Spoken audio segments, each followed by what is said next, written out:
Today we are drowning in a flood of misinformation, and therefore it has become more important to not just spot the fake news but also put our critical mindset to action. This has also become important for the children and students who are going to step into the deflective world. As new education policy points out, the children need to relearn the art of learning.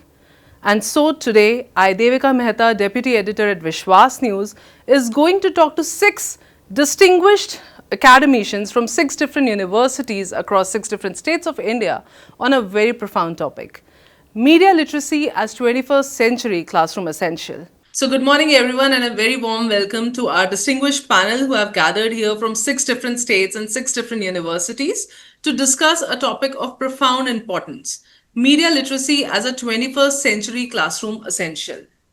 Well, in an era where information is both abundant and overwhelming, the lines between fact and fabrication, human and machine generated content have blurred like never before. So, the rise of social media, the proliferation of misinformation, and the rapid evolution of generative AI are fundamentally reshaping our media ecosystem. And therefore, it is important to discuss these changes because they pose a very critical question: that how do we equip the next generation, not just the aspiring journalists, but also the citizens with the critical thinking skills to navigate this complex landscape? A very warm welcome, Pavitra sir. He's joining us from, he's the HOD Advertising and Public Relations and Department of Cinema Studies, Makhanlal Chaturvedi University. That's also my university. I'm an alumni of that university. Welcome, sir. Thank you. And next we have Dr. Manmeet Kaur. She's the Associate Professor from IILM University. She's from Delhi NCR. Welcome, ma'am. Thank you so much. So next we have Professor Atish Parashar. He's from the Department of Mass Communication and Media, Central University of South Bihar, Gaya. Welcome, sir. Thank you so much, Devi. And next we have Dr. Rashid Ansari. He's the Associate Professor and Head Department of Mass Communication from Integral University, Lucknow, Uttar Pradesh. Thank you very much. Assistant Professor Ankita Kaushal is joining us from Chitkara University. She's working at the Department of Mass Communication. Hello, Ankita ma'am. Thank you for inviting me, ma'am. And last but not the least, we have Dr. Atul Kumar Mishra. He's the Assistant Professor Mass Communication from SGT University, Gurugram, Haryana. Thank you so much, ma'am. So my first question to you all would be, establishing a foundational understanding. In your view, how has the definition of media literacy evolved in the last decade, and what core competencies do you believe are most crucial and critical for students in today's age and time? Thank you Devika. और सबसे पहले चूंकि हम teachers day के संदर्भ में ही यहाँ बैठे हुए हैं, तो मैं अपने सभी टीचर्स फ्रेंड्स को एडवांस में टीचर्स डे की शुभकामनाएं देता हूँ. Thank you sir. पूछा कि टीचर्स मीडिया लिटरेसी अभी करंट सिनेरियो में कितनी इम्पोर्टेंट है और किस तरीके से क्लासरूम्स में और सोसाइटी के लिए इसका इम्पोर्टेंस है. तो देखिए, अभी जो समय है, इंफॉर्मेशन एज में हम लोग हैं, और इंफॉर्मेशन एज में बहुत सारी इंफॉर्मेशन हमारे पास में आती है. उसमें से बहुत सी फेक इंफॉर्मेशन भी होती है, बहुत सी करेक्ट इंफॉर्मेशन भी होती है. तो बेसिकली मीडिया लिटरेसी सही और गलत का चयन करना है. राइट इन्फॉर्मेशन क्या है, सही इन्फॉर्मेशन क्या है और गलत इन्फॉर्मेशन क्या है, उसको अलग करना, और जो सही इन्फॉर्मेशन है उसको सही संदर्भों में लेना, उसका उपयोग करना, और गलत इन्फॉर्मेशन उससे दूर रहना. यही बेसिकली मीडिया लिटरेसी सिखाता है, और यही टर्म है. और आज स्कूल के बच्चे, सिर्फ बच्चों के लिए नहीं, क्लासरूम्स में नहीं, सोसाइटी के लिए, जो सोसाइटी में लोग रहते हैं उनके लिए, ऑफिशियल्स के लिए, टीचर्स के लिए, शॉपकीपर्स के लिए, सबके लिए मीडिया लिटरेसी बहुत जरूरी है. Right sir, very right. आप बिल्कुल सही कह रहे हैं. तो मैं बाकी जो हमारे एकेडमिशियंस हमारे साथ जुड़े हैं उनसे भी ये समझना चाहूंगी कि क्या वो सोचते हैं इस क्वेश्चन के बारे में. क्या उनको लगता है कि मीडिया लिटरेसी आज कितना इम्पोर्टेंट है, कितना रेलेवेंट है? थैंक यू देविका जी, और वेलकम एवरीवन. मैं सबके साथ इस टाइम पर, इस मंच पर जुड़ने के लिए बहुत ज्यादा खुश भी हूँ, और थैंक यू विश्वास न्यूज और जागरण न्यू मीडिया जिन्होंने ये अपॉर्चुनिटी दी हम सबको कि हम एक साथ जुड़कर इस टॉपिक के बारे में डिस्कस कर पाए. सो देविका मैम, आपका जो क्वेश्चन है कि मीडिया लिटरेसी का एवोल्यूशन और आज के टाइम पर हम इसको किस डेफिनेशन में या किस तरीके से समझ पा रहे हैं, तो मैं इसके बारे में ये जानना आपको बताना चाहूंगी कि जो रिसर्च और जो हमारे अभी तक का जो भी हम अंडरस्टैंडिंग गेन कर पाए हैं मीडिया लिटरेसी को लेकर, वो सबसे पहले जुड़ती है क्रिटिकल थिंकिंग के साथ। कि क्या आज हम as educator, as facilitator, mentor अपने स्टूडेंट्स को उस तरीके से समझा पा रहे हैं कि क्रिटिकल थिंकिंग है क्या, किस तरीके से न्यूज़ को या कोई भी इंफॉर्मेशन, न्यूज़ नहीं पर कोई भी इंफॉर्मेशन, उसको एक्सेस कैसे करना है, उसको इवैल्यूएट कैसे करना है और उसको समझकर आगे उसके बारे में किस तरीके से डिस्कस करना है या अपने पीयर ग्रुप में या अपने परिवार वालों के साथ उसको शेयर करना है। और मीडिया लिटरेसी और डिजिटल लिटरेसी दो अलग अलग टर्म्स हैं जो मेरी अंडरस्टैंडिंग कहती है। इंडिया में, यूके में, यूएस में आज इतनी रिसर्च चल रही है मीडिया लिटरेसी और डिजिटल लिटरेसी को लेकर, और सब यही कहते हैं कि इस टाइम पर ये एक क्रिटिकल स्किल, एक लाइफ स्किल और एक कम्युनिकेशन स्किल में इसको देखा जा रहा है कि कैसे स्टूडेंट्स, टीचर्स, ये दोनों लर्निंग और टीचिंग पैटर्न में इन दोनों डेफिनेशंस को आपस में जोड़कर और इसके बारे में एक रिलेशनशिप क्रिएट करने की, बिल्ड करने की कोशिश कर रहे हैं। सो क्रिटिकल थिंकिंग मेरे अकॉर्डिंग मीडिया लिटरेसी और डिजिटल लिटरेसी का एक निचोड़ है जहां पर हम इस बात को, इस डिस्कशन को स्टार्ट कर सकते हैं। Right ma'am. जो बाकी मेरे एकेडमिशियंस हैं, मैं उनसे भी ये समझना चाहूंगी कि क्या उनकी अंडरस्टैंडिंग है मीडिया लिटरेसी के एवोल्यूशन को लेकर के, और क्या कोर कॉम्पिटेंसीज रिक्वायर्ड हैं आज बच्चों के लिए कि वो आज के सेटअप में ग्रो कर पाए, इवॉल्व कर पाए। Thank you so much Devika. और सबसे पहले अपने सारे शिक्षक को राइट राइट शिक्षक दिवस की शुभकामनाएं। और जहां तक देविका आपका सवाल था, देखिए मीडिया लिटरेसी बड़ा ही इम्पोर्टेंट है। और एक्चुअली हम एज ए यूजर, हम सब एज ए यूजर एक ऐसे इंफॉर्मेशन सुपर हाईवे पे खड़े हैं जहां tsunami of information is coming out and we are getting expose to the information. तो यहाँ पे मीडिया, मास मीडिया में कुछ थ्योरी है जो सेलेक्टिव एक्सपोजर और सेलेक्टिव रिटेंशन सिखाती है कि हमें, हमारे लिए, हमें एज ए यूजर वो समय आ गया है कि हमें सेलेक्टिव एक्सपोजर देना पड़ेगा खुद को और सेलेक्टिव रिटेंशन देना पड़ेगा।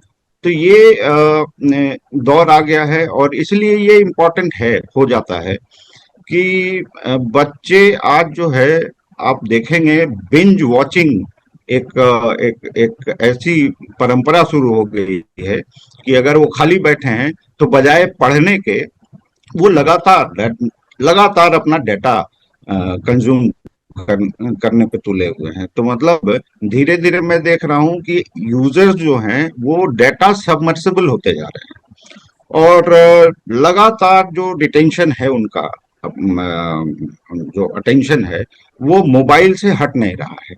तो इससे उसके कई चीजें उनके अंदर एज ए यूजर, उनके अंदर कई परिवर्तन देखे जा रहे हैं। और अगर साइकोलॉजिस्ट लोगों से आप बात करें तो एक डिजीज है नोमोफोबिया। तो most of the binge watchers are becoming nomophobic. तो ये भी एक बहुत बड़ा इशू है। इसलिए शायद सेंट्रल लेवल पे भी गवर्नमेंट ने भी और बहुत सारी एजेंसीज ने भी हाथ मिलाया है और गूगल जैसे संस्थान सामने आए हैं और मीडिया लिटरेसी को लेके आजकल एक अच्छा डिस्कोर्स कर रहे हैं। और in fact they have organised many training programmes for the trainers. तो ये एक बड़ा जरूरी विषय है और आज वो सही टाइम आ चुका है कि जब हमें अपने बच्चों की चिंता करनी होगी, अपने आगे वाले जनरेशन की चिंता करनी होगी, क्योंकि जिस तरीके से वो सोशल मीडिया और इससे प्रभावित हो रहे हैं और उसमें लगातार बिना इसकी परवाह किए कि कौन सी इंफॉर्मेशन उनके लिए जरूरी है, कौन सी इंफॉर्मेशन उनके लिए जरूरी नहीं है, वो इंफॉर्मेशन कंज्यूम कर रहे हैं। तो यहाँ पे एज ए ट्रेनर मुझे लगता है यहाँ जितने भी टीचर्स हम सब हैं, ये हम सब की प्राइमरी जिम्मेदारी है कि एटलीस्ट अपने स्टूडेंट्स को वो मैकेनिज्म बताएं, उनको मोबाइल छोड़ के उनको एक्टिविटीज में इन्वॉल्व करें। तो मुझे लगता है कि धीरे धीरे उनमें बदलाव आएगा। और यहाँ पे एक और चीज समझने की बात है कि देखिए ये पूरा जनरेशन चेंज हो रहा है, पूरा जनरेशन। इसकी चार बातें जो है इम्पोर्टेंट हैं और मैं उसको कहना चाहूंगा कि जैसे सोशल मीडिया है, सोशल मीडिया का राइज जब से कोरोना काल में हमने देखा कि सोशल मीडिया का राइज हुआ। दूसरा ट्रेंड है कि वीडियोस जो है वो इम्पोर्टेंट सोर्स ऑफ इंफॉर्मेशन बनते जा रहे हैं। तीसरा ट्रेंड जो है हमें देखने को ये मिल रहा है कि हर छोटी छोटी बातों के लिए हम जो है इन्फ्लुएंसर्स पे को सीख करने लगे हैं, उनके इन्फ्लुएंसर्स के एडवाइस सीख कर रहे हैं। और चौथी इम्पोर्टेंट बात जो मुझे देखने में आ रही है कि हम भले ही स्पेशल ना हो, हमारे अंदर कुछ भी स्पेशल ना हो, लेकिन हम सोशल मीडिया के प्रोफाइल के जरिए ऑडियंस के बीच में अपना स्पेशल प्रेजेंस दर्ज कराने के इच्छुक है। तो ये चार इम्पोर्टेंट ट्रेंड जो है ये बड़ा इम्पोर्टेंट है। इसको आज के दौर का ये ट्रेंड है और ये अपने आप में कुछ कह रहा है। सोशल मीडिया में राइज ये कह रहा है कि ऑडियंस जो है वो अब सुनना नहीं चाहती, वो they are looking for participatory role. Video में जो राइज हो रहा है वो ये कह रहा है कि जो रीडिंग एबिलिटी है उसको हम खोते जा रहे हैं। और इन्फ्लुएंसर्स को का हेल्प अगर सीख कर रहे हैं तो मुझे लगता है कि कहीं ना कहीं हम अपना जो सेल्फ कॉन्फिडेंस था, डिसीजन लेने की जो क्षमता थी, वो खोते जा रहे हैं। और अगर हम विशिष्ट दिखना चाह रहे हैं तो ये भी एक अलग तरह का इशारा है। तो मुझे लगता है कि करंट ट्रेंड को समझते हुए उसके साथ एप्रोप्रिएट मैकेनिज्म ड्रॉ करना होगा और उसको अपने बच्चों से को उसका एक्सपोजर देना होगा, उनको ट्रेन करना होगा। यही एक रास्ता है। राइट सर, सही एक्सपोजर देना, सही मैकेनिज्म जो है उसकी बात हम आगे भी और क्वेश्चंस के थ्रू करेंगे। और ये बिल्कुल सही कहा आपने कि बच्चे जो हैं वो इतना वीडियो फॉर्मेट इतना पॉपुलर हो चुका है कि वो हर समय इमेजेस कंज्यूम कर रहे हैं। Videos are nothing else than images. तो उस सिनारियो में उनका जो ब्रेन है वो सोचने की क्षमता धीरे धीरे कम होती जा रही है, क्योंकि वो इतना इंफॉर्मेशन कंज्यूम कर रहे हैं, देख रहे हैं, लेकिन लिख नहीं रहे हैं। लिखना कम हो गया है। टेक्सचुअल जो हमारी गैदरिंग थी, हमारे टाइम पे हम लिखते थे बहुत सारी चीजें, अपने जर्नल्स लिखते थे घर पे, वो चीजें कहीं ना कहीं खत्म हो गई। तो राशिद सर, आपका क्या मानना होगा इसी सिनारियो में? हमारे अलग अलग प्रोफेसर्स ने इतनी सारी बातें हमें बताई, आपका क्या मानना है? सबसे पहले तो आपका बहुत बहुत धन्यवाद विश्वास न्यूज का और जागरण न्यू मीडिया का, मुझे मौका देने के लिए, प्लेटफॉर्म पे आने के लिए और अपने व्यूज रखने के लिए। देखिए देविका जी, मेरा मानना है कि स्थिति हालात बहुत गंभीर हो चुका है। आज के वक्त में कोई भी युवा, चाहे वो स्कूल लेवल का टीनेजर हो, चाहे कॉलेज लेवल का हो, चाहे हायर एजुकेशन का हो, और आम नागरिक भी, आम आदमी भी, रोज जो है ऑन एन एवरेज कम से कम वो 5 से 6 घंटा रोज अपना जो है वो सोशल मीडिया पर बिताता है, ओटीटी प्लेटफॉर्म से बिताता है। तो क्योंकि उसके पास अब हाथ में उसके पास मोबाइल फोन है। अब उसे इन कंटेंट को देखने के लिए उसको टीवी के पास नहीं जाना है, ड्राइंग रूम में नहीं जाना है, टीवी ऑन नहीं करना है उसे। वो कहीं भी है, चाहे वो बस में है, ऑटो में है, क्लासरूम में है, कहीं भी है, दुकान में बैठा हुआ है, वो अपना मोबाइल फोन ऑन करता है और तुरंत जो है देखना शुरू कर देता है। तो और ऐसी कई स्टडीज आ चुकी हैं जो ये बताती हैं कि जो आज का टीनेजर है ऑन एन एवरेज वो टेक्नोलॉजी पर कम से कम डेली 9 घंटे बिता रहा है। और ये वो टेक्नोलॉजी है जिसमें एजुकेशन से रिलेटेड टेक्नोलॉजी नहीं है, जैसे कि ट्यूटोरियल्स है, ट्यूशंस हैं और भी क्लासेस हैं। इनसे अलग जो बाकी चीजें हैं, जो कंटेंट देखता है सोशल मीडिया के थ्रू देखता है, और भी चीजें हैं, तो उसमें वो डेली ऑन एन एवरेज जो है ये 9 घंटे बिता रहा है। तो स्थिति बहुत गंभीर है। तो ऐसे हालात में मीडिया लिटरेसी का होना, उन्हें बताना, पढ़ाना, ये बहुत जरूरी हो जाता है। और अब ये मीडिया लिटरेसी जो है, अब ये एक ऑप्शनल सब्जेक्ट, ऑप्शन नहीं हो सकता है, अब ये एसेंशियल होना चाहिए। अब इसे किसी भी सब्जेक्ट के तौर पे, जैसे मैथ, साइंस और दूसरे सब्जेक्ट्स पढ़ाए जाते हैं, और उसकी मार्किंग होती है, करिकुलम में उसका मार्क्स जोड़ा जाता है, इसको भी मीडिया लिटरेसी को क्लासरूम सब्जेक्ट बनाना पड़ेगा। तब इसको जो है गंभीरता के तौर से इसको पढ़ाया जाएगा, क्योंकि बच्चों में खास तौर से उन्हें ये बताना बहुत जरूरी है कि वो जो देख रहे हैं, जो वो सुन रहे हैं, जो वो पढ़ रहे हैं, उसका क्या मतलब है, क्यों उन्हें ये दिखाया जा रहा है, उसके पीछे क्या मैसेज है। तो इसलिए मुझे लगता है कि मीडिया लिटरेसी जो है बहुत ही आज के वक्त में बहुत ही जरूरी है। बच्चों में तो है ही, बड़ों के लिए भी ये बहुत जरूरी है।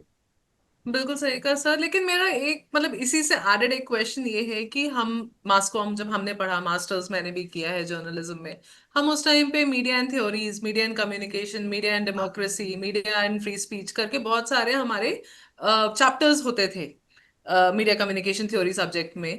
तो हाउ इज, इसी क्वेश्चन से रिलेट करते हुए अंकिता जी से और अतुल जी हमारे फर्स्ट क्वेश्चन का आंसर देने के लिए बचे हुए हैं, तो आपसे इसी क्वेश्चन को मैं थोड़ा सा और एलाबोरेट करती हूँ कि जो हम पढ़ रहे थे और जो हम बात कर रहे हैं कि media literacy as a subject होना चाहिए, एज अ चैप्टर होना चाहिए, तो वो कितना जरूरी है और दोनों में डिस्टिंक्शन क्या है?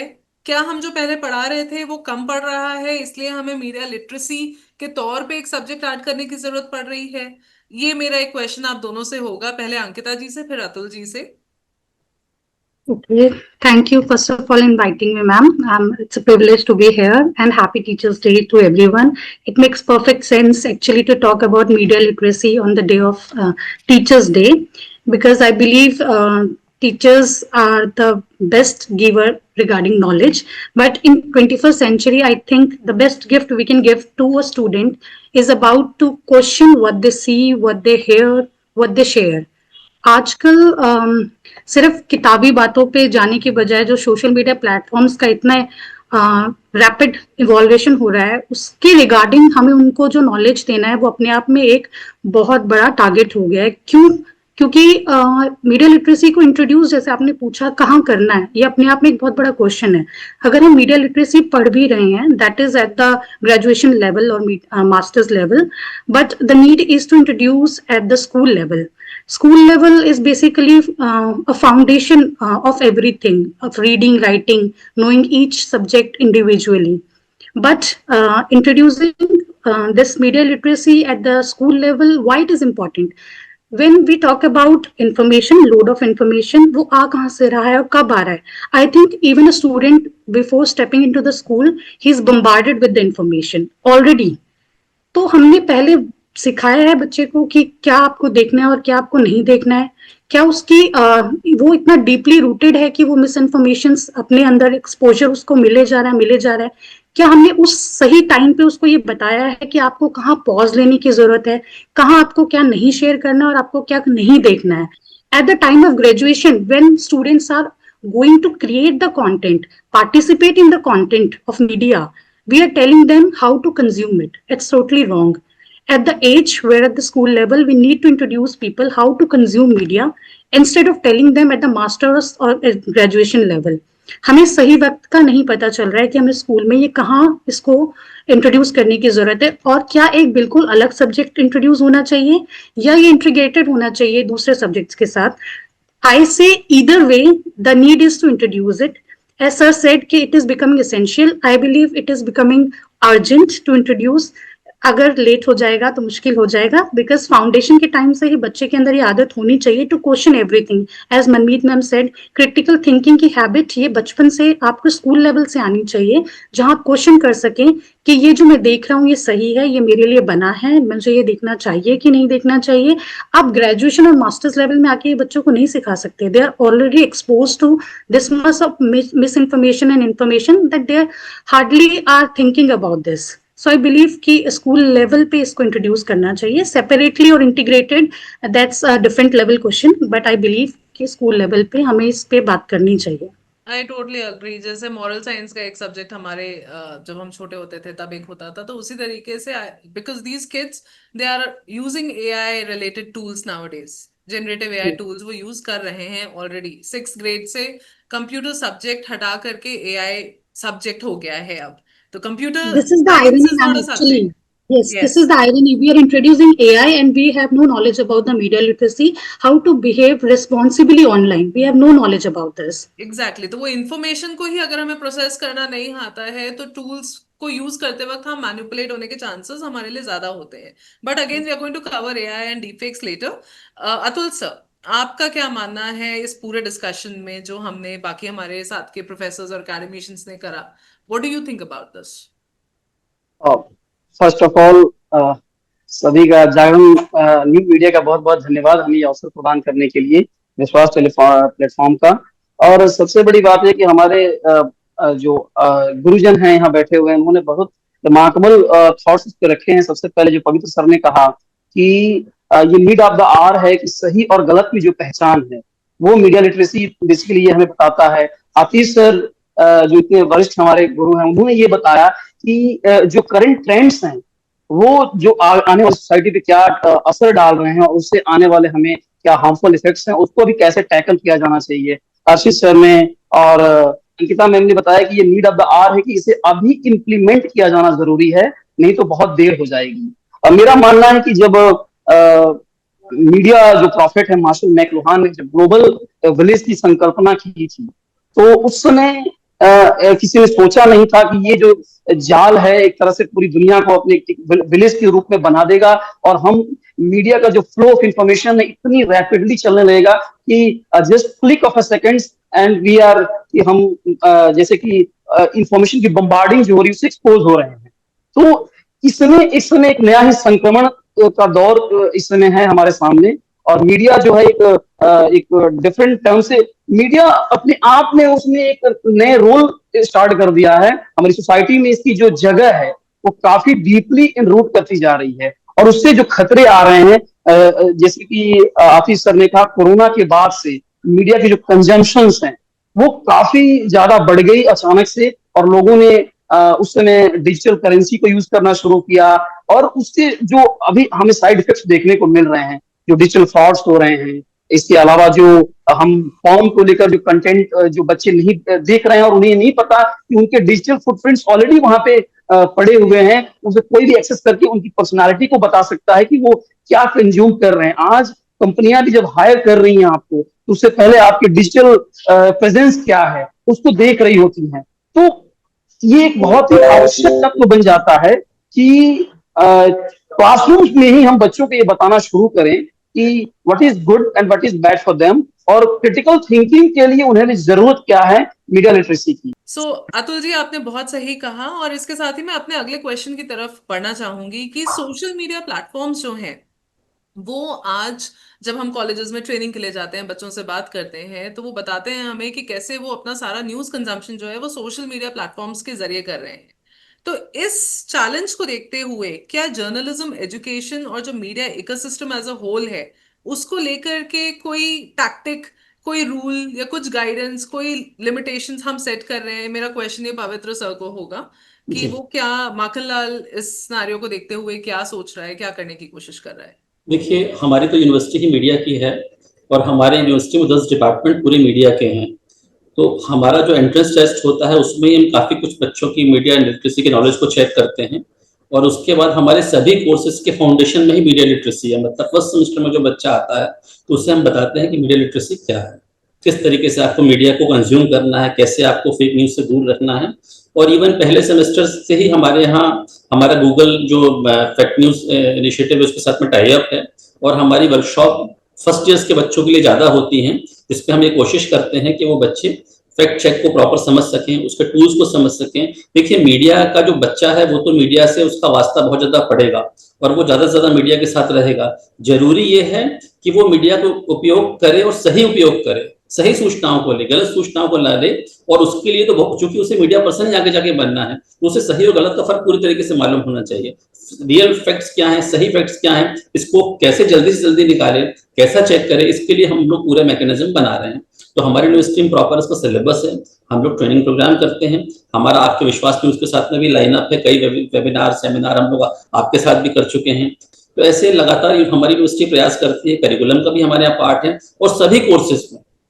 My next question would be to Manmeet ma'am कि beyond simply identifying fake news, What are the more subtle forms of misinformation? सबसे पहले तो सोशल मीडिया यूजेस में अगर हम बात करें इस टाइम पर, तो इंस्टाग्राम पर जो इस टाइम पर इन्फ्लुएंसर्स का चलन चल रहा है, स्टूडेंट्स इन्फ्लुएंसर्स को बहुत ज्यादा फॉलो करते हैं।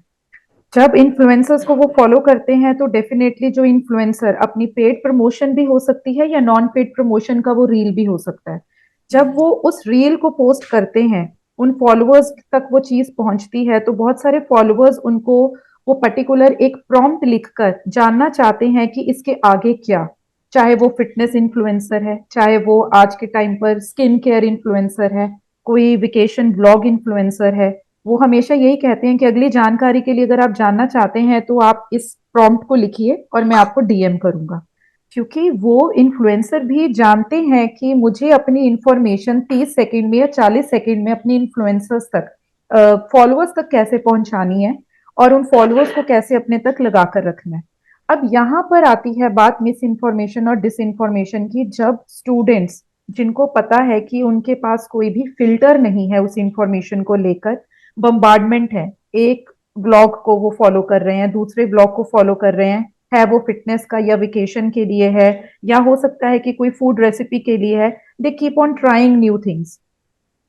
ट्राई करने के तरीके से जब वो किसी एक्सपर्ट की एडवाइस यहाँ पर नहीं लेते, अपने पीयर ग्रुप के साथ वो इन सब चीजों को डिस्कस नहीं करते, वहां पर वो ये सारी चीजें फेस करते हैं। मिस इन्फॉर्मेशन का जो एडवर्स इफेक्ट है, चाहे वो उनकी हेल्थ के ऊपर है, चाहे फिर वो उनके अपना स्क्रीन टाइम के ऊपर है, चाहे फिर वो आप मान लीजिए कि कोई भी ऐसी मिस इन्फॉर्मेशन को यूज करके किसी भी जगह पर चले जाने के लिए, वेकेशन मनाने के लिए है। These kind of cases I have really heard from students कि हाँ जी मैम, हम डीएम के लिए अप्रोच करते हैं फॉलोअर्स को, इन्फ्लुएंसर्स को जिनके हम फॉलोअर्स हैं, और वहां पर हमें आता है मैसेज कि आप इन इन टेक्निक्स को फॉलो करें।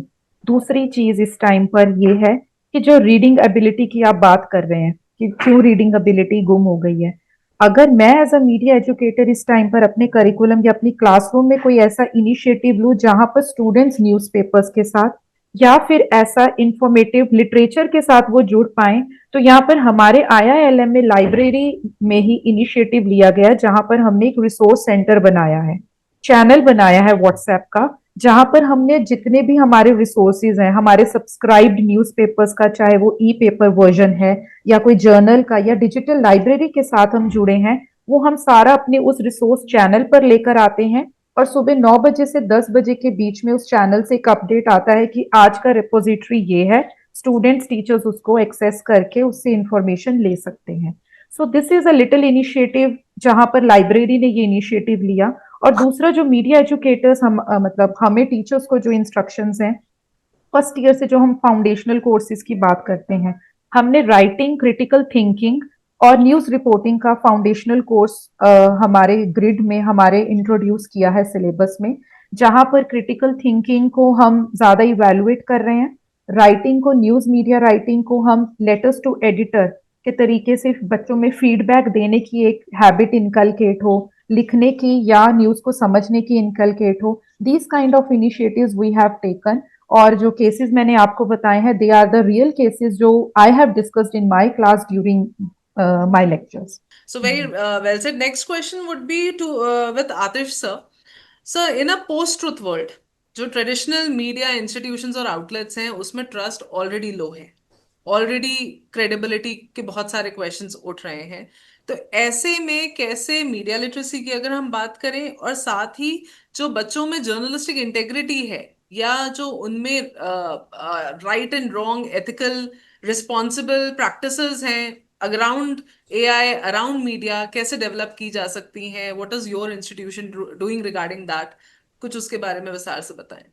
देखिए क्या है, मैं इसको थोड़ा अलग तरीके से देखता हूँ। मैं ये समझता हूँ कि ये जो कनेक्ट है मीडिया एजुकेशन का और ऑडियंस का, ये जो कनेक्ट है, ये कनेक्ट कहीं ना कहीं कम हुआ है। इसका कारण ये है कि ऑडियंस को ठीक से समझा नहीं जा रहा है। ऑडियंस क्या चाहती है और उसके अकॉर्डिंगली क्लासरूम में हम उसके अकॉर्डिंगली हम अपनी पेडागोजी प्लान कर पा रहे हैं या नहीं कर पा रहे हैं। मुझे लगता है कि इस इशू को एड्रेस करना होगा आज के डेट में। पीछे कुछ सालों में मैंने ये नोटिस किया कि एक मेन स्ट्रीम मीडिया जो रही उसके पैरेलल उसका एक क्लोन तैयार किया गया with the help of this social media platforms. वहां कौन से वीडियो हैं वहां और एआई में आग में घी डालने का काम किया। एआई में ऐसे ऐसे मॉड्यूल इंट्रोड्यूस कर दिए कि वहां पे जस्ट कुछ पिक्चर्स असेंबल कीजिए और स्क्रिप्ट भी वही लिख के दे देगा और वो मूवी भी बना के दे देगा। और ऐसे ऐसे इनक्रेडिबल चीजें सामने आ गई जिसके कारण जो है वो ऑडियंस एकदम बिंज वॉचर बन गई। ऑडियंस आज देखिए कि वो उनके अंदर अगर उनकी साइकोलॉजी को अगर एनालाइज करें तो वो इतने हाइपर एक्टिव हैं कि हम जैसे लोग जो पहले के जमाने में जब बाहर पढ़ते थे और खत लिखते थे घर पे और अपना हालचाल देते थे, और मेरे घर वालों का पेशेंस जो कि 15-15 दिन वेट करते थे, एक एक महीना वेट करते थे, खत नहीं आता था तब फिर प्लान करके कॉल किया जाता था किसी दूसरे के नंबर पे। ये जो चीजें हट गई हैं। आज देखिए कि थोड़े दिनों पहले मैं आपसे शेयर करूं कि एक लड़की थोड़ा सा गुस्से में मेरे पास आई कि सर मैंने आपको इतने फोन किए आपने फोन नहीं उठाया। मैं थोड़ा हैरान हो गया कि मैं क्या आंसर करूं इसको। फिर मैंने उसको समझाया कि मतलब कई वजह हो सकती हैं लोगों की और एक फोन नहीं उठाने में इतना ज्यादा हाइपर होने की जरूरत नहीं होती। तो मेरा मानना है कि हम जो ऑडियंस की स्टडी उसको ठीक से करें और ऑडियंस को कैसे हम इन्वॉल्व कर सकते हैं। देखिए मास मीडिया में एक थ्योरी है SRIF, ये एक्रोनिम है। यहाँ S stand for strongest, R stand for relevant, I stand for influential और F स्टैंड फॉर फैक्टर। ये हर जगह अप्लाई होती है। ये थ्योरी ये कहती है कि your communication must carry strongest relevant influential factor, और ये बिना ऑडियंस को समझे नहीं हो सकता है। और इसका सबसे ज्यादा यूज एडवर्टाइजिंग में लोग करते हैं, इसका सबसे ज्यादा यूज जो है PR वाले लोग करते हैं, इसका सबसे ज्यादा यूज जो है जो भी इवेंट मैनेजमेंट और इसमें जो जिनका वास्ता जो है ऑडियंस से रहता है लोग करते हैं। तो मेरा ख्याल है कि हमें जब करिकुलम डिजाइन करें, हम जब बच्चों को जर्नलिज्म के एथिकल इश्यूज से अवगत कराएं, उस डिजाइन में उनका एक पार्टिसिपेटरी रोल तय करें। उनको सिर्फ थ्योरी पढ़ाने के बजाय उनको PPT और दूसरे जो पेडागोजी होते हैं पढ़ाने के, उनके बजाय उनको अगर हम पार्टिसिपेटरी बनाएं, उनको एक रोल दे दें कि वो पार्टिसिपेट करें, तो मुझे लगता है कि स्थिति धीरे धीरे ठीक होगी। और ठीक ही नहीं होगी, इनफैक्ट मुझे लगता है कि धीरे धीरे जो क्रेडिबिलिटी खोई है, क्योंकि जब कोई बच्चा खुद कंटेंट क्रिएट करेगा तो वो जो एक चलन में एक नई चीज जो आई है कि हम कंटेंट कंज्यूमर सोसाइटी से कंटेंट क्रिएटर सोसाइटी का ये जो शिफ्ट है, ये जो पैराडाइम शिफ्ट है, मुझे लगता है कि content as a content creator अगर स्टूडेंट्स जो हैं उनको अगर पार्टिसिपेटरी रोल दिया जाए तो मुझे लगता है कि वो और ज्यादा इम्प्रूव करेंगे और ज्यादा इन्वॉल्व होंगे। Right sir. And I mean यही यही जब AI ऐड हो जाता है तो कॉम्प्लेक्सिटीज और बढ़ जाती हैं। तो मेरा अगला क्वेश्चन राशिद सर के लिए होगा कि as trainer I also see कि हम जब एकेडमिशियन से हम टच में आते हैं, कॉलेजेस में हम एजुकेट करने जाते हैं, तो वहां पे already there is a lot of chaos because of the media ecosystem. AI उसकी कॉम्प्लेक्सिटीज बढ़ा रहा है, जनरेटिव AI की हम यहाँ बात कर रहे हैं। तो हम वहां पे सिर्फ फोकस कई बार टूल्स एंड टेक्नोलॉजीज पे देते हैं कि सिर्फ टूल्स, कौन से नए टूल्स हैं जो आप सिखा सकते हो बच्चों को। बट वो प्रोसेस, वो एक्सपेरिमेंट तो कर रहे हैं, क्या उसके अगल बगल कोई पॉलिसी है, क्या कोई गाइडलाइन बनाई है हमने, क्या लिमिटेशन हमने डिसाइड की है एज यूनिवर्सिटी कि बच्चे ये कर सकते हैं और ये नहीं कर सकते हैं, बिल्कुल उनका नहीं रोका जाए और बिल्कुल उनको छोड़ा भी नहीं जाए। तो एआई को लेकर के आपके यूनिवर्सिटी, आपके डिपार्टमेंट में क्या कोई शिफ्ट आपने देखा है या आप बिल्ड कर रहे हो? देखिए हमारे जो इंटीग्रल यूनिवर्सिटी लखनऊ में जो है एआई को लेकर, तो वैसे तो पूरे दुनिया में, इंडिया में जो है एआई को लेकर बहुत काम चल रहा है, स्पेशली जो हायर एजुकेशन में है। तो एआई को लेकर बहुत एजुकेट किया जा रहा है, student as well as teachers. तो लेकिन यहाँ पे जब हम मीडिया लिटरेसी को अगर हम इसमें जोड़ देंगे तो एआई का रोल जो है बहुत ज्यादा बढ़ जाता है। क्योंकि देखिए एआई और मीडिया, बल्कि मैं मीडिया लिटरेसी को डिजिटल लिटरेसी कहूँ आज के दौर में तो ज्यादा थोड़ा सा सार्थक समझ में आता है। क्योंकि अब सिर्फ ये मीडिया लिटरेसी सिर्फ मीडिया से रिलेटेड नहीं रहा, अब ये डिजिटल लिटरेसी, क्योंकि ये अब हर फील्ड में यूज होगा, चाहे वो इंजीनियरिंग में यूज होगा, चाहे हेल्थ में यूज होगा, या ह्यूमैनिटीज में है, हर फील्ड में यूज हो रहे हैं। इवन अब तो जो जंग हो रही है वो भी अब डिजिटली लड़ाई जा रही है। तो अभी जो, जैसे मैंने बताया कि अभी इसको एज एन ऑप्शनल यूज किया जा रहा है, इस मीडिया लिटरेसी को और डिजिटल लिटरेसी को। अभी क्या होता है कि क्या ज्यादा से ज्यादा होता है, वर्कशॉप हो जाता है, 3 दिन का 4 दिन का वर्कशॉप हो जाता है, और उसमें फैक्ट चेकिंग के, सर्टिफिकेशन मिल जाएगा। हाँ यस, फैक्ट चेकिंग के टूल्स बता दिए जाते हैं कि आप कैसे फैक्ट चेकिंग करें, कैसे किसी इमेज का रिवर्स इमेज, और ये सब जो है, जो एक जनरल जो टूल्स हैं जो लोगों को जानने चाहिए, तो वो चीजें बताई जाती हैं। लेकिन मेरा मानना है कि जो डिजिटल लिटरेसी है, जो मीडिया लिटरेसी है, ये कोई एक दिन का ये पढ़ाई नहीं है, इट्स ए कंटिन्यूअस प्रोसेस। क्योंकि टेक्नोलॉजी बहुत तेजी से बदल रही है। अब ये साल में नहीं बदल रही है, महीने में नहीं बदल रही है, दिनों में बदल रही है। तो इस पे सबसे ज्यादा, लेकिन इसमें जो बेसिक चीज है, जो मनमीत मैम ने भी बताया था, कि सबसे पहले हमें क्रिटिकल थिंकिंग डेवलप करनी पड़ेगी। कि स्टूडेंट्स को ये जानना होगा कि जो वो कंटेंट देख रहा है। अच्छा, एक चीज और है, अब जो स्टूडेंट्स हैं वो सिर्फ कंज्यूमर नहीं है, देर आर ऑल्सो जो है कंटेंट क्रिएटर्स। जो वो कंज्यूम भी कर रहा है उसमें भी वो कमेंट भी कर रहा है, लाइक डिसलाइक भी कर रहा है, तो इनडायरेक्टली भी वो कंटेंट क्रिएटर है। जैसे मैडम ने किसी ने बताया कि वो उसमें प्रॉम्प्ट जो इन्फ्लुएंसर्स देते हैं, तो अल्टीमेटली वो भी एक क्रिएटर हो गया है।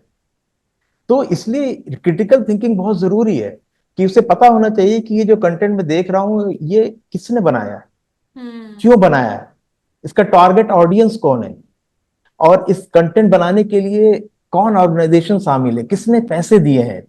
तो और जिस कंटेंट को मैं देख रहा हूं ये मेरे में क्या फीलिंग पैदा करना चाहता है, what feeling you want to induce. और जो मुझ में फीलिंग पैदा हो रही है, जो थिंकिंग पैदा हो रही है, जो परसेप्शन पैदा हो रहा है उस कंटेंट को देखकर, सुनकर या पढ़कर, उसने मेरे अंदर क्या बदलाव लाया।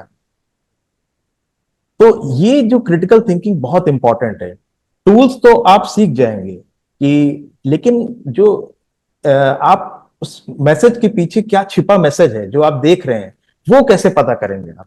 अंकिता मैम से मेरा एक क्वेश्चन होगा, जो सर ने बोला कि मीडिया लिटरेसी तो जरूरत है, डिजिटल लिटरेसी की जरूरत है। Now my question here to you would be कि जब हम एआई की बात करते हैं, क्या वो इंफॉर्मेशन की अगर बात करें तो वो मीडिया लिटरेसी में आ जाता है। मीडिया है किसी भी तरह का, ओटीटी हो गया या सोशल मीडिया हो गया या न्यूज हो गया।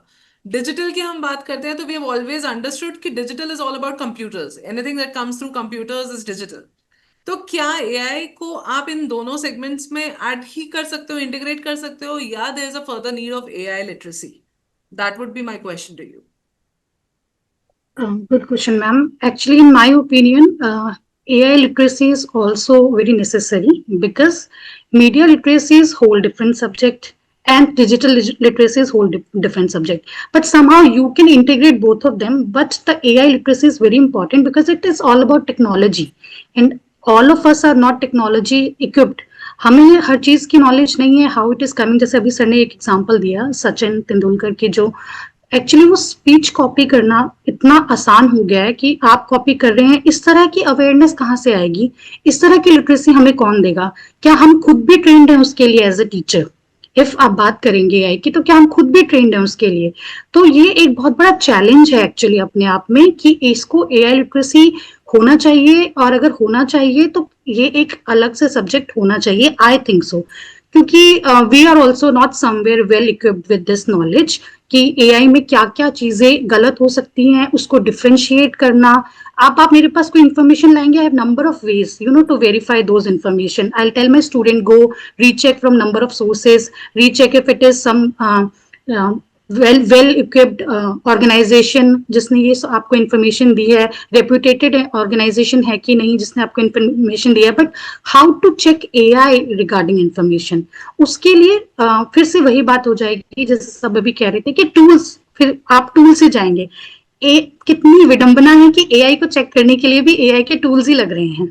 प्रॉब्लम यही है। तो आप अगर ये कहें कि हम एआई नहीं पढ़ेंगे तो हम बहुत पीछे छूट जाएंगे। इसलिए एआई की लिटरेसी अपने आप में एक, मुझे लगता है, एक अलग सेपरेट सब्जेक्ट होना चाहिए, जिसकी लिटरेसी के लिए वेल ट्रेन टीचर्स भी होने चाहिए। हम क्योंकि इस चीज की इंफॉर्मेशन इतने अच्छे से नहीं दे पाएंगे, being a media literacy trainer, हम इतना, आप इंफॉर्मेशन को डिफरेंशिएट कर पाएंगे, बट जो टेक्नोलॉजीज यूज करके आप उस कुछ भी डीप फेक बना रहे हैं या कर रहे हैं, वो हमको वेरीफाई कैसे करना है, it is a challenge itself.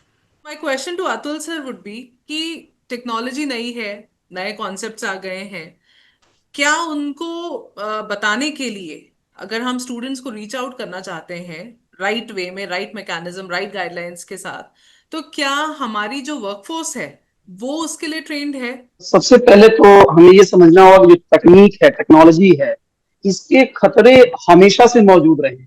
जब पिस्टल का आविष्कार किया गया था तो किया केवल अपनी सुरक्षा के पॉइंट ऑफ व्यू से किया गया था, लेकिन जब उसके दुष्परिणाम सामने आने शुरू हुए तो टेक्नोलॉजी का दखल जो है समाज में हमेशा से रहा है। और मैं आपको इस तरह थोड़ा सा एग्जांपल देना चाहूंगा कि जब हम छोटे हुआ करते थे तो उस समय हमने रामायण और महाभारत का जो इम्पैक्ट देखा, जो एक एज ए सीरियल जब हम पहली बार वो आया हमारे समाज में, तो जो उसका इम्पैक्ट था, वो इम्पैक्ट आज की टेक्नोलॉजी इतनी आगे बढ़ चुकी है, लेकिन अगर हम आज रामायण और महाभारत फिर से बनाएं तो क्या हम वो इम्पैक्ट ला सकते हैं? हालांकि अभी इसका एग्जांपल अगर देखें, नरसिम्हा जो एक मूवी आई है उसने बहुत ही कमाल का इसमें किया गया है। तो तकनीक के खतरे समाज में हमेशा से मौजूद रहे हैं। अब रही बात कि हम क्या उसके लिए कैपेबल हैं, उस वर्कफोर्स हमारा जो उसको टैकल करने के लिए, उस खतरों को निपटने के लिए, तो मैं ये मानता हूं कि हमारी जो मीडिया के जो लोग हैं जिन पे रिस्पॉन्सिबिलिटी है, उनको सबसे पहले तो क्रेडिबिलिटी गेन करनी होगी। क्रेडिबिलिटी, मीडिया की क्रेडिबिलिटी अपने आप में एक खतरा बनी हुई है। एक दौर था जब टेलीविजन को लेकर लोग उसकी बातों को बड़े ही ध्यान से सुनते थे।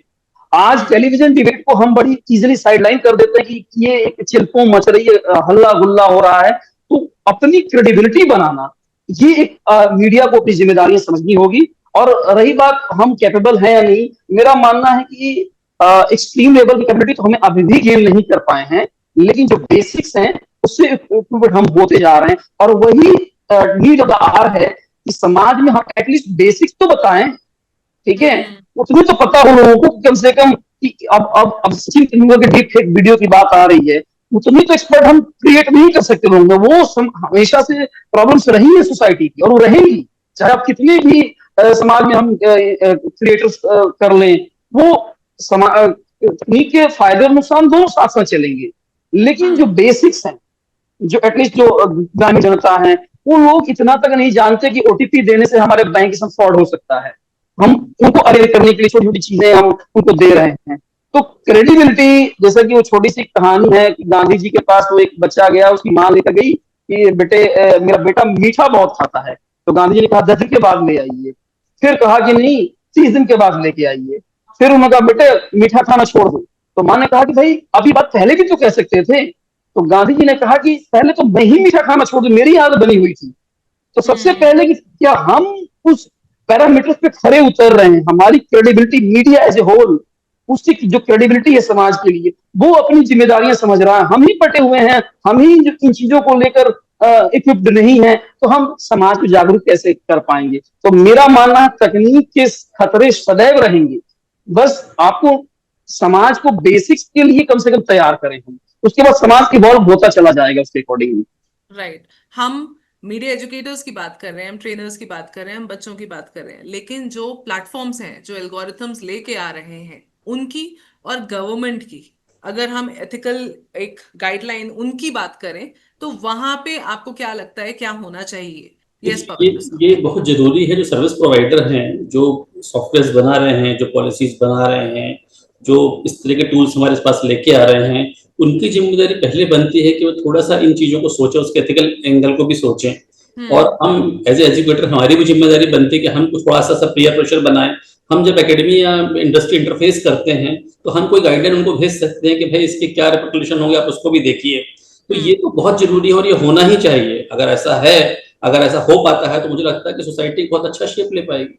देखिए, कोई भी टेक्नोलॉजी जैसे जैसे ग्रो करती है, मुझे लगता है कि उस टेक्नोलॉजी के साथ यूजर्स भी ग्रो करते हैं, और पॉलिसी मेकर्स जो है इस बात का ध्यान अगर रखें कि जो मिसयूज है, मिसयूज पे पेनल्टीज या मिसयूज को डिस्करेज करने के जितने भी स्टेप्स हो सकते हैं, अगर उस दिशा में थोड़ा सा उस उन चीजों को लेके अगर वो पॉलिसी मेकर्स स्ट्रिंजेंट हो जाएंगे, तो मुझे लगता है कि मेरी ऑडियंस, हमारी ऑडियंस जो है इतनी समझदार है कि वो बहुत जल्द, बहुत लोग समझ चुके हैं और बाकी जो बचे हैं वो बहुत जल्द समझ जाएंगे कि how to be a selective exposure with the binge watching.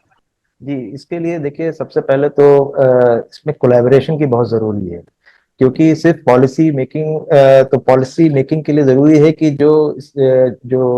इसके जो टूल्स मेकर्स हैं और हायर एजुकेशन है, यूनिवर्सिटी, इन सब में एक कोलैबोरेशन, सब मिल बैठ के बैठना होगा, और जो इसके प्रॉन्स एंड कॉन्स हैं वो पूरा डिस्कस करने होंगे। तब इसके बाद जो है इसमें एक सॉलिड, एक जो है इफेक्टिव जो है पॉलिसी और जो रूल्स एंड नॉर्म्स है वो निकल के आएंगे। क्योंकि अब ये एक सर्वाइवल स्किल हो गया है, media literacy. It's a survival skill, ये बहुत जरूरी है, और मीडिया वेलबींग के लिए बहुत जरूरी है कि हम एक हेल्थ, जैसे हेल्थ डाइट होता है ना, मैंने कहीं पढ़ा था कि जैसे हेल्थ डाइट होता है, कि कितना खाएं, कितना नाश्ते में कितना करें, और लंच कितना करें, डिनर कितना करें, उसी तरीके से ये इससे कंजम्पशन भी इसका एक डाइट बनाया जाए कि जो है दिन में कितना कितना इस्तेमाल करें, किस वक्त इस्तेमाल करें, क्या देखें क्या ना देखें। एक तो एक मीडिया डाइट होनी चाहिए। ऐसी कौन सी एक चीज होगी जो आपको लगता है कि मीडिया लिटरेसी का जो पूरा कॉन्वर्सेशन चल रहा है इंफॉर्मेशन इकोसिस्टम के अराउंड, उसमें एकेडमिशियन, पॉलिसी मेकर्स और news organisations they are forgetting about it? So Devika ji, मुझे आपके इस क्वेश्चन से लगता है कि जो हमारा इफेक्टिव कोलैबोरेशन है, हम इंटर्नशिप्स की बात करते हैं अपने कॉलेजेस में, ठीक है, हम स्टूडेंट्स को भेजते हैं कि आप न्यूज ऑर्गेनाइजेशंस में जाइए, वहां से कुछ सीख कर आइए, इंटर्नशिप करके आइए। अब यहाँ पर एक ग्लिच क्या आता है, अगर तो कोई अपकमिंग या ग्रोइंग कंपनी है, वहां पर स्टूडेंट्स को सीखने का मौका मिलता है। अगर कोई ऑलरेडी इस्टेब्लिश्ड कंपनी है, फॉर एग्जाम्पल बिग ब्रांड्स जैसे बात करें, वहां पर स्टूडेंट्स कहीं ना कहीं सीखने के लिए, मतलब उनको सीखने के लिए इतना एक्सपोजर नहीं दे पाते हैं। एक ग्लिच यहाँ पर ये आता है कि मुझे लगता है कि जो इंटर्नशिप प्रोग्राम्स हैं, वो एक न्यूज ऑर्गेनाइजेशंस, मीडिया ऑर्गेनाइजेशंस में भी, और जो अपने एजुकेशन ऑर्गेनाइजेशंस हैं, इंस्टीट्यूट्स हैं, उनमें एक कोलैबोरेटिव एफर्ट होना चाहिए। मीडिया ऑर्गेनाइजेशंस, एजुकेशनल इंस्टीट्यूशंस को आगे फीडबैक दें कि किस तरीके से करिकुलम में स्टूडेंट्स को वो चीज दी जानी चाहिए कॉलेज लेवल पर, सेमेस्टर 1 सेमेस्टर 2 में, जहां पर उनको मिस इन्फॉर्मेशन, डिस इन्फॉर्मेशन का इंट्रोडक्शन दिया जाए। दूसरी चीज, जब हम पॉलिसी मेकर्स की बात कर रहे हैं, मुझे लगता है कि जो हमारे एजुकेशनल सिस्टम में गैप्स आते हैं, गैप सबसे बड़ा गैप, क्योंकि हम एक बहुत कल्चरल डाइवर्स नेशन में रहते हैं, और जब हम किसी भी बेट की बात करें, हम एसजीटी यूनिवर्सिटी की बात करें, मैं आईआईएम ग्रेटर नोएडा की बात करूं, फिर हम इधर माखनलाल यूनिवर्सिटी की बात करें, एंड सो ऑन, हमारे पास हर कल्चर का एक बच्चा आता है। हम एक कल्चरल डाइवर्सिफाइड वर्ल्ड में काम कर रहे हैं, जहां पर हमें कल्चरल बैकग्राउंड्स को भी देखना पड़ेगा कि बच्चे का लिंग्विस्टिक कोई बैरियर तो नहीं है, कोई कल्चरल बैरियर तो नहीं है। तो यहाँ पर फिर पॉलिसी मेकर्स और एजुकेशनल इंस्टीट्यूशंस की रिस्पॉन्सिबिलिटी बनती है कि करिकुलम में उस सेंसिटिविटी को भी इंक्लूड किया जाए, चाहे वो टॉपिक टू टॉपिक इंक्लूड करें, चाहे हम सब्जेक्ट वाइज इंक्लूड करें, पर उस कल्चरल सेंसिटिविटी की भी हम बात करें कि वो एक गैप ना बने। एंड वन लास्ट क्विक मेरा I आंसर hope इसमें others will support. have something to answer. Yes definitely. Last quick, Atul sir ने अभी बात की थी कि जो टेक्नोलॉजी है इस टाइम पर इतना एडवांस है जिसको हमें डिलिमिट करना पड़ेगा।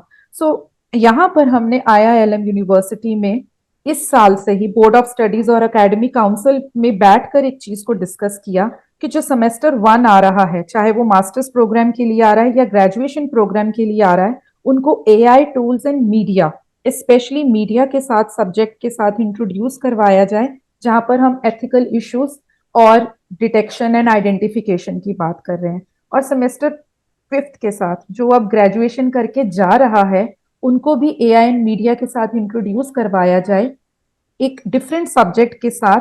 अब जब वो इंडस्ट्री में जाएंगे तो उनके पास उस चीज को लेकर उतना नॉलेज या उतना सेटबैक होना चाहिए कि उनके पास एक आइडेंटिफिकेशन को लेकर बहुत क्रिटिकल नॉलेज नहीं तो पर हल्की फुल्की नॉलेज होनी चाहिए कि what they are going to do. So that's all for my answer. अब Thank you. मैं आगे अंकिता जी को बोलूंगी कि आगे Thank ऐड you. करें वो। Ankita ji, quickly, what do you think about this? कुछ बता दिया है जो बोलना चाहिए। तो मुझे बेसिकली लगा था यही चीज लगी थी मुझे। So my Chitkara University basically is recently introduced, ma'am Devika ma'am also know, you were the member of BOS. तो हमने भी अभी AI इंट्रोड्यूस किया है अपने कोर्सेज में, और हमने फाउंडेशन सब्जेक्ट से लेके tools of AI, fact checking with AI, जो भी पॉसिबल कोर्सेज जो वी एज अ ट्रेनर जो हम पढ़ा सकते हैं, हमने वो सारी चीजें भी वो रखी हैं और वो गैप ब्रिज करने की कोशिश करी है। See how far it is going, because it's the first time we have also introduced this. So इसके साथ ये जो मैम ने जितना भी कहा, मैं हमेशा एक चीज को पॉइंट आउट करना चाहती हूँ, मैम ने बाकी सारी इन्फॉर्मेशन दे ही दी है, कि हम हमेशा ये भूल जाते हैं कि जो भी मैसेजेस हम देखते हैं, पढ़ते हैं, सुनते हैं, वो सिर्फ हम कंज्यूम ही नहीं कर रहे हैं, we are also producer of that. Every message we see is a constructed message person by like us and you, किसी ने तो उसको बनाया ही है मैसेज को। तो बच्चे को ये समझाना कि ये मैसेज आप जैसे या मेरे जैसे ने ही डिजाइन किया है, इसमें कमर्शियल इम्प्लीकेशंस 100% है, इसमें पॉलिटिकल इम्प्लीकेशन हो सकती है, it is not just a constructed message but also somewhere ये आपकी रियलिटी को दिखाने के बजाय it's shaping actively your realities. मतलब आप सिर्फ रियलिटी नहीं देख रहे, मे बी आपकी रियलिटी को इन्फ्लुएंस भी कर रहा है। तो हम सारी बातों में बस एक चीज का ध्यान रखें कि we are just not the consumer. आपने जानते होंगे, ग्रेट अमेरिकन स्कॉलर हैं हेनरी जेनकिंस, उन्होंने अपनी थ्योरी पार्टिसिपेटरी कल्चर में सिर्फ इसी को फोकस किया है कि हम हर बार ये भूल जाते हैं, वी आर टीचिंग ओनली कैसे आपने क्रिटिकली थिंक करना है, कैसे आपने क्वेश्चन करना है कि आप जो देख रहे हैं वो गलत है, सही है, आपको शेयर करना है कि नहीं करना है। बट हम ये भूल रहे हैं कि हम भी तो प्रोड्यूस कर रहे हैं कंटेंट। तो वो जो हम प्रोड्यूस कर रहे हैं, being media channels, being a teacher और अ ट्रेनर, क्या हम सही कर रहे हैं? क्या हम सारी गाइडलाइंस को फॉलो करते हैं? हम मिस इन्फॉर्मेशन खुद ही तो नहीं फैला रहे हैं। तो बीइंग अ प्रोड्यूसर हमें भी खुद बहुत ही रिस्पॉन्सिबल होना है, हमें सिर्फ कंज्यूमिंग पे नहीं प्रोड्यूसिंग पे भी फोकस करना है, और हमें स्टूडेंट्स को भी ये सिखाना है। बिकॉज अभी सब इन्फ्लुएंसर की बात करें, everybody wants to be influencer, तो basically they are going to do what, creating something. तो अगर वो क्रिएट कर रहे हैं, दे आर द प्रोड्यूसर। तो क्रिएट ये रिस्पॉन्सिबली करना है, ये कौन सिखाएगा बच्चे को? Be the change you wish to see in the world, right? Yes, So you exactly. be the change what you wish to see in the world. So thank you, Ankita ma'am. Atul sir, very quickly, what do you think about this? Ma'am मेरी बात है इसमें 2 points में add करना चाहूंगा। Cultural sensitivity की बात ma'am ने की, तो एक बहुत ही बड़ा रोल करता है जब आप कंटेंट क्रिएटर की तरफ और कंज्यूम करने की तरफ जाते हैं, तो कंटेक्स्ट को समझना, कल्चर को समझना बहुत इसेंशियल रोल प्ले करता है। My last question to you all, 5 second का हुक होता है आज की डेट में अपने कंटेंट को मेक और ब्रेक करने का। मैं आपको 10 सेकंड दे रही हूँ आखिरी क्वेश्चन के लिए कि as teachers, professors, moulders of the future society, आपको क्या लगता है, क्या एक टिप आप देना चाहोगे उस बच्चे को जो आज कॉलेज में पैर रखने वाला है? एडमिशंस हो चुके हैं ऑलमोस्ट हर कॉलेज में। रील्स और रियल के फर्क को समझ पाए, ये बहुत जरूरी है। रील्स और रियल्स के फर्क को समझ पाए। Atish sir, what do you think?